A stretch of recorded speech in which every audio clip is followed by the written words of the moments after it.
ఇప్పటికైనా ఈ వాస్తవాలను గమనించి పెద్దలు రాధాకృష్ణ గారు ఇప్పటికైనా మీ మీద గౌరవం ఉంది మాకు, ఇప్పటికైనా రాసిన కథనాలన్నీ తప్పుడని వాటిని తిరిగి ప్రపంచానికి తెలంగాణ ప్రజలు తెలియజేస్తారని నేను ఆశిస్తా ఉన్నాను.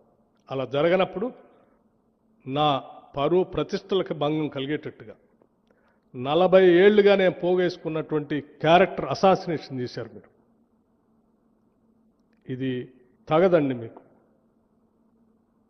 ఇది తగదు. నా ప్రయాణం చాలా సుదీర్ఘమైనటువంటి ప్రయాణం ఇక్కడ రావటానికి. ఒక్క రోజులో వచ్చిన ప్రయాణం కాదు నాది. ఎన్నో కష్ట నష్టాలు కోర్చి, ఎన్నో వ్యయ ప్రయాసాలు కోర్చి, ఎన్నో ఒత్తిళ్లను తట్టుకొని నేను ఎడదాకా వచ్చాను. ఆ వచ్చింది ఒక లక్ష్యం కోసం, ఒక సంకల్పం కోసం.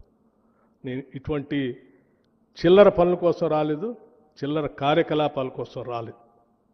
నాకు వేరే ఉన్నతమైనటువంటి ఆలోచనలు, భావాలు ఉన్నాయి.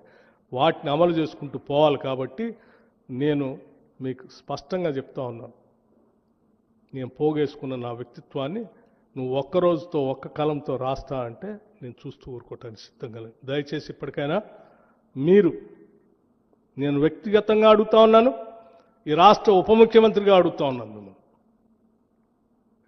రాసిన దాన్ని పొరపాటని మీరు తిరిగి వాస్తవాలన్నీ ప్రచురిస్తారని ఆశిస్తా ఉన్నాను.